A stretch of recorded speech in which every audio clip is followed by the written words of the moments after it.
Hello friends, today we're talking about hydration and we're back with another tip. So another thing that I love to do is to add a little bit of lime and a little bit of good Celtic or sea salt to my water so I get the electrolytes that I need. So here we go. Once again, a simple way to intercellularly hydrate those cells. Get a glass of water. First thing in the morning, this is a great thing to do.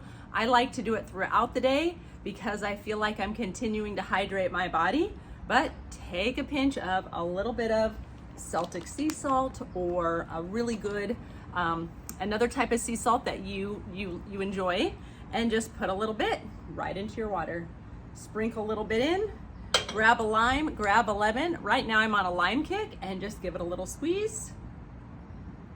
There you go. Now, once again, if you have aging parents that have a hard time drinking a little water, just a tiny bit of the sea salt and some lemon or lime will once again help get that water into their cells. Now, if you're doing this for kids, you can add lemon, lime, orange, a little bit of honey, and you've just made them electrolyte drink that you can replace all the sweet sports drinks with. They're gonna love it, they can help you make it, and they're learning how to nourish their bodies at a young age. So, stir it up, enjoy, and here's to living hydrated and a lot more energized. So have a great day, friends.